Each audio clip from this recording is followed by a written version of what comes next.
Hello అండి. నాకొచ్చిన migraine గురించి video చేశాను. వీడియో లెంతీగా ఉండేసరికి 2 పార్ట్స్‌గా స్ప్లిట్ చేశాను. ఫస్ట్ పార్ట్‌లో నాకు మైగ్రేన్ ఎలాగొచ్చిందో దాని గురించి చెప్పాను. Hi! Welcome back to my channel ideas Bhavani. First of all thank you చెప్పాలి. ఎందుకంటే నేను మొన్న ఒక షార్ట్ అప్లోడ్ చేశాను. నేను యూట్యూబ్ స్టార్ట్ చేసి 2 ఇయర్స్ అవుతుంది. కానీ అనుకోని పరిస్థితుల్లో యూట్యూబ్ స్టాప్ చేశాను. ఇప్పుడు వీడియోస్ పెడతా ఉంటే నాకు వ్యూస్ రావట్లేదు అనేసి ఒక షార్ట్ చేస్తే ఆ షార్ట్‌కి నాకు 1K దాకా రీచ్ అయింది. అదేవిధంగా లైక్స్ అనేది ఒక 100 దాకా రీచ్ అయినాయి. అది చిన్న విషయమే. బాగా సక్సెస్ అయిన వాళ్ళకి అది చిన్నదే కావచ్చు. కాకపోతే నాకది సపోర్ట్ చాలా బాగా మంచి సపోర్ట్ అనిపించింది. ఇంకా వీడియోస్ చేయొచ్చు నేను అన్న నాకు హోప్ అనేదైతే వచ్చింది. దానికి చాలా thank you. Thank you very much. ఎవరెవరైతే నాకు ఆ వీడియోకి లైక్ చేసినందుకు, అదేవిధంగా వాచ్ చేసినందుకు కూడా చాలా థ్యాంక్ యూ. ఈ వీడియోలో నేను చెప్పదలుచుకున్నది ఏమంటే, నేను ఫేస్ చేసిన ప్రాబ్లమ్ గురించి చెప్పాలనుకుంటున్నాను. నేను ఫేస్ చేసిందంటే, ఇప్పుడుండే సిట్యుయేషన్‌లో అందరికీ ఒక 10 మెంబర్స్ ఉంటే 5 మెంబర్స్ ఆ ప్రాబ్లమ్‌ని ఫేస్ చేస్తూ ఉంటారు. అదే అండి మైగ్రేన్. మైగ్రేన్ అంటారు. ఆ మైగ్రేన్ ఎందుకొస్తుందో తెలీదు. స్ట్రెస్ అంటారు. ఫస్ట్ మెయిన్ రీజన్ డాక్టర్ దగ్గరికి పోతే ఇక్కడంతా నొప్పొస్తుంది సార్, వామిట్ అవుతా ఉంది అంటే మైగ్రేన్ అమ్మా, ఎందుకు స్ట్రెస్ అమ్మా, ఏం ఆలోచిస్తున్నావు అనేసి అంటారు. ఒక 3 మంత్స్ మెడిసిన్ వాడమంటారు, 6 మంత్స్ మెడిసిన్ వాడమంటారు. తగ్గుతుందా తగ్గదా అనేసి వాళ్ళు కూడా ఖచ్చితంగా చెప్పలేరు. మైగ్రేన్ నాకు ఎలాగొచ్చింది, అదేవిధంగా నేను ఎలా దానివల్ల సఫర్ అయ్యాను, ఎలా రికవర్ చేసుకున్నాను అనేసి ఈ వీడియోలో కొద్దిగా డీటెయిల్‌గా చెప్తాను. ఇది ఎవరికైనా హెల్ప్ అవుతుంది. నాలాగా సఫర్ అయిన వాళ్ళకి కొంచెం ఏమైనా హెల్ప్ అవుతుంది ఆ ఉద్దేశంతో ఈ వీడియో చేస్తున్నాను.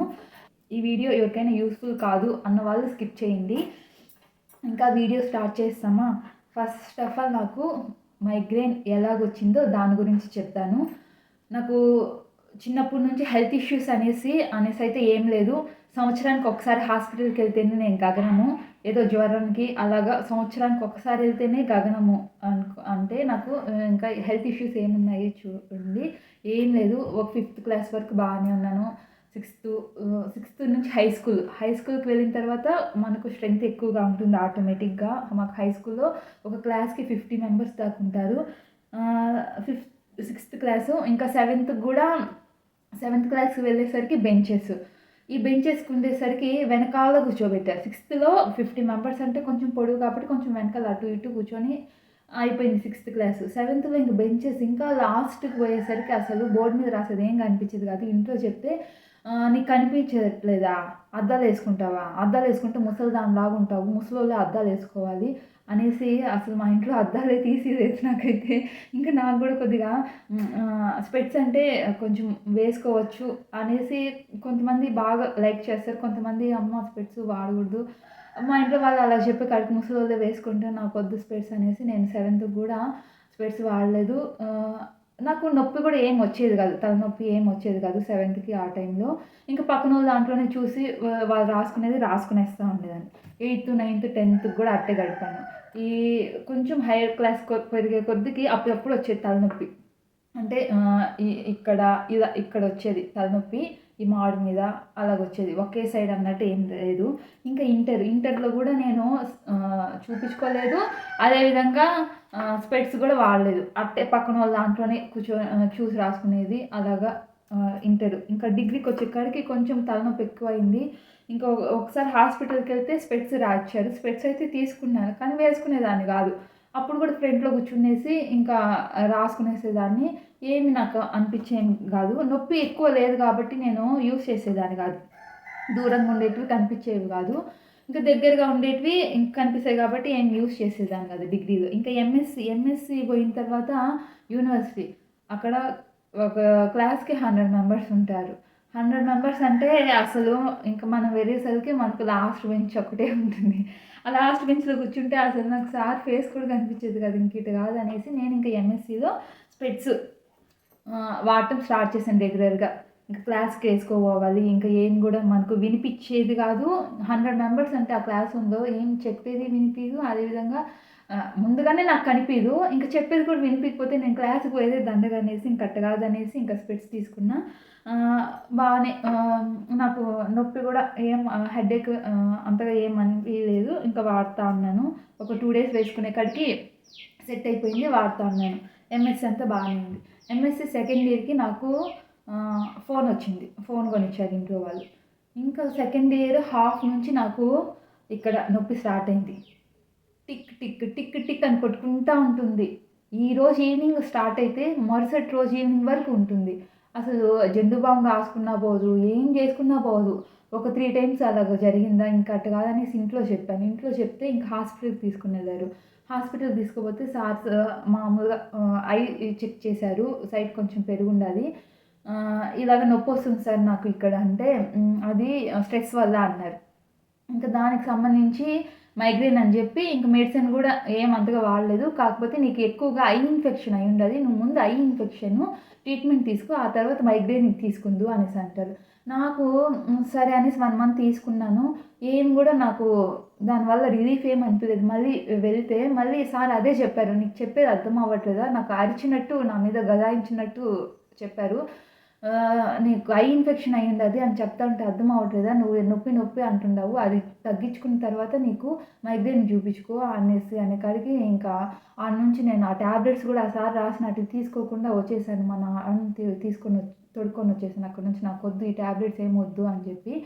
ఇంకా ఆ నొప్పితో అలానే సఫర్ అయ్యేదాన్ని. నాకు ఆ నొప్పి వచ్చినప్పుడు ఎలాగనిపించేదంటే ఏమి తినాలనిపించేది ఏం కాదు, అలానే గమ్మునే పడుకునేస్తామా అనేసి. మామూలుగా నేను బెడ్షీట్ అనేది ఫేస్కి కవర్ చేసుకోను నైట్ టైం, కానీ ఆ నొప్పి వచ్చినప్పుడు మొత్తం టోటల్గా అసలు లైట్ ఏమీ నా కంటికి పడకూడదు, ఏం సౌండ్ నాకు వినిపించకూడదు, ఇంకా చెవులు అనేది ఇలాగా పెట్టుకునేసి పడుకునేసేదాన్ని.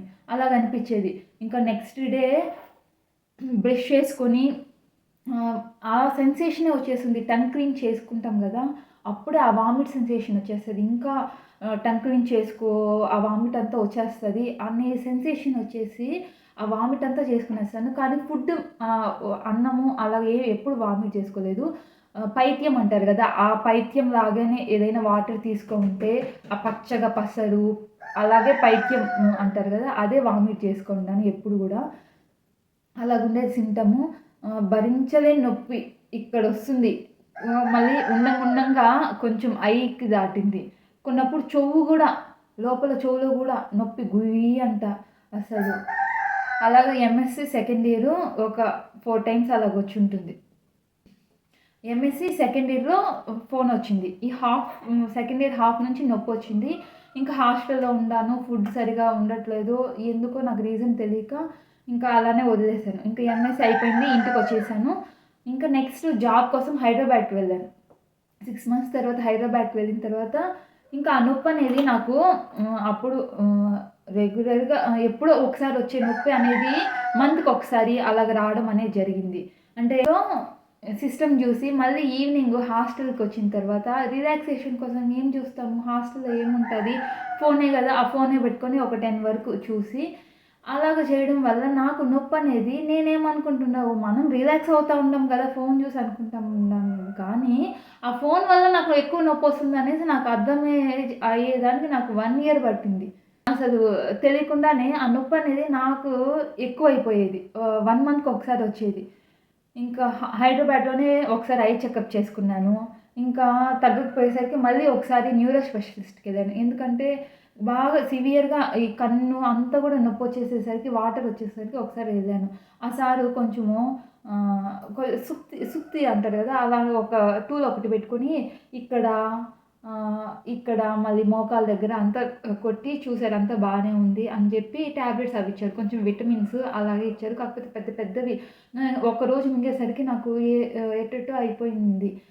భయం వచ్చేసింది. ఎందుకు ఈ ట్యాబ్లెట్స్ విటమిన్స్ అయినా కూడా ఇంత స్మెల్ ఉన్నాయి అనేసి నేను అవి మింగలేదు, అవాయిడ్ చేశాను. మింగలేదు. ఇంకా ఆ నొప్పి అలానే ఉండింది. మంత్కి ఒకసారి అలాగొచ్చేది. మామూలుగా ఫోన్లో ఏం చూస్తాం, ఫోన్లో ఎందుకు వస్తుంది ఏమి అనేసి రీజన్ ఏం చెప్తా అన్నారు, మైగ్రేన్ ఒక దాని వల్ల కాదు, ఫుడ్ తిన్నా కూడా, ఇంకా స్ట్రెస్ వల్ల, సిస్టమ్ చూడడం వల్ల కూడా అలాగనేసి రీజన్స్ అని చెప్తాంటారు. కానీ ఇవంతా మనం అవాయిడ్ చేయలేం కదా! ఇంకా ఉండేది హాస్టల్‌లో. ఇంకా ఆడ పెట్టుండే ఫుడ్ తింటాము. ఇంకా జాబ్ చేస్తాండాము సిస్టము. ఇంకా ఫోన్ చూస్తాము. ఇంకా జర్నీసు ఇవంతా ఎలాగ అవాయిడ్ చేస్తాము. ఇంక ఉండే కొద్దికి నా నొప్పనేది కొంచెం ఎక్కువైంది. ఆ దపాగా ఒక 2 ఇయర్స్ అలానే గడిపేశాను. మొత్తానికి కూడా ఒక 2 సార్లేమో చూపించుకున్నాను. ఐ చెకప్ ఒకసారి, మైగ్రేన్‌కి ఒకసారి అనేసి. అంతే 2 ఇయర్స్ అయిపోయిన తర్వాత మళ్ళీ మ్యారేజ్ అయింది. పెళ్ళైన తర్వాత నాకు ఈ నొప్పనేది నేను ఇంకా జాబ్ లేదు అంతా మనం ఫ్రీయే గదా! ఇంటికాడే గదా! ఏం స్ట్రెస్ ఏమి ఉండదు గదా! ఈ నొప్పి తగ్గిపోతుంది గదా! అనుకుంటే ఈ నొప్పనేది నాకు వీక్‌కి ఒకసారి గాదు 2 సార్లు గూడా పెళ్ళైన తర్వాత స్టార్ట్ అయింది. ఎందుకొస్తుంది ఈ నొప్పి అనేసి నాకు పెళ్ళైన తర్వాత నా హ్యాబిచువల్ అంతా గూడా మారిపోయింది టోటల్‌గా. వీక్‌కి ఒక 2 టైమ్స్ హెడ్ బాత్ చేయడం గానీ, ఇంకా ఫంక్షన్స్‌కి ఎక్కువ పోయేది గానీ అలాగా ఇంకా ఇంట్లోనే ఉండేదాని వల్ల నేను ఎక్కువగా ఫోను చూడడం వల్ల గానీ, టీవీ చూడడం వల్ల గానీ నిజంగా మేము చిన్నప్పటి నుంచి అంటే మాకైతే టీవీ గూడా అలవాటు లేదు. ఒక నాకు తెలిసి 9థ్ ఏదో అప్పుడప్పుడు ఒక సన్ డైరెక్ట్ పెట్టుకుంటాము. ఏదో ఆ ప్లాన్ అనేది ఒక 1 ఇయర్‌కో లేకపోతే 6 మంత్స్‌కో ఏదైనా ఇంట్లో ఫంక్షన్స్ అలాగుండేటప్పుడు వేసుకుంటామే గానీ రెగ్యులర్‌గా మేము టీవీ గూడా చూడము. అలాగ అలవాటయ్యి నాకు పెళ్ళైన తర్వాత ఈ ఫోను, టీవీ ఇంకా వీక్లీ ట్వైస్ హెడ్ బాత్ జేయడం వల్ల ఫంక్షన్స్‌కి పోవడం వల్ల ఆ నొప్పనేది వీక్‌కి నాకు ట్వైస్ గాదు 2 రోజులకొకసారి వచ్చేసేది. అసలు పడుకొని ఎందుకు దేవుడా నాకు ఈ లైఫ్ ఎందుకిచ్చావు దేవుడా! ఈ నొప్పి ఎందుకిచ్చావు? నాకొద్దునే వద్దు. నాకు ఈ లైఫ్ గూడా వద్దు అని అనుకున్న రోజులు చాలా ఉన్నాయి. ఇక్కడ టిక్ టిక్ అని కొట్టుకుంటా ఉంటుంది. అది నిద్రపోయేటప్పుడు గూడా కొట్టుకుంటానే ఉంటుంది. ఆ నొప్పనేది మనకు నిద్రలో గూడా తెలుస్తా ఉంటుంది. ఒక 1 ½ ఇయర్ అలానే సఫర్ అయ్యాను. ఇంక అటు గాదు ఒకసారయితే మొత్తము ఇది ఈ చెంప, చెవు, ఈ భుజము, కాళ్ళంతా గూడా నొప్పొచ్చేసరికి ఇదేదో పెద్ద ప్రాబ్లమ్ అయ్యేటట్టుంది చూపించుకోవాలి అని జెప్పి న్యూరో స్పెషలిస్ట్‌కి ఎళ్ళాను తిరుపతిలో. ఆ సార్ అంతా గూడా నా హ్యాబిచువల్ ఏంది, ఏమి అని అడిగారు. అంతా చెప్పాను. ఇంకా కరెక్ట్‌గానే తింటా ఉండావు, టయానికి బానే నిద్రపోతా ఉండావు, ఏమి ఆలోచిస్తా ఉండావా, ఎక్కువ ఆలోచిస్తా ఉండావా అన్నాడు. అని అడిగారు. అదేం లేదు సార్ అంటే ఎక్కువ ఆలోచించకు. మైగ్రేనే ఇది. స్ట్రెస్ వల్లే వస్తుంది. వామిట్ అవుతా ఉందా అన్నారు. అవును సార్ అంటే, సరే టాబ్లెట్స్ ఒక 2 రకాల టాబ్లెట్స్ రాశారు. ఒక 2 వీక్స్‌కే ఇచ్చారు. ఎక్కువ ఇవ్వలేదు. ఇంకా నెక్స్టు ఎక్కువ నొప్పి అనిపిస్తే నీకు ఇది ఒక టాబ్లెట్ సప్రిచ్చేది. ఇది మింగేది గూడా గాదు. ఇది సప్రి తగ్గిపోతుంది అన్నారు. నిజంగా అది ఏం టాబ్లెటో గానీ వేసుకున్న హాఫ్ అన్ అవర్‌కైతే నాకైతే నిజంగా మనము ఆ అనుభూతి ఎలాగుంటుందంటే హై హిల్స్‌కి ఎళ్ళినప్పుడు ఏదైనా గ్రీనరీ చూసినప్పుడు మౌంటైన్ స్టేషన్స్‌కి వెళ్ళినప్పుడు ఎలాగ మనం ఎంత హైగా ఫీల్ అవుతామో అలాగ అనిపిచ్చేది అసలు. నాకు ఒక 2 టైమ్స్ వేసుకునేసరికి అమ్మ దీనికి మనం అడిక్ట్ అవుతామేమో, కొద్దిగా చూస్తే అది కొంచెం డ్రగ్ లాగా అనిపిచ్చింది. ఇది ఏదో డ్రగ్ లాగా ఉంది మనకు వద్దు ఇది అని జెప్పి నేను ఇంకా 2 టైమ్సే వేసుకున్నా. మళ్ళీ వేసుకోలేదు. తెలీదు గదా! ఏమవుతుందో దానివల్ల సైడ్ ఎఫెక్ట్ అనేసి మళ్ళీ ఇంకా హాస్పిటల్‌కి గూడా వెళ్ళలేదు సార్ దగ్గరికి. ఆ సార్ ఏమంటే ఒకసారి ఐ చెకప్ గూడా చేసుకో అన్నారు. కంటిన్యూషన్ అనేది నెక్స్ట్ వీడియోలో అప్లోడ్ చేస్తాను. వీడియో లెంత్ అనేది ఎక్కువైపోతుంది. అందుకనేసి sorry for this. Thank you for watching. Bye.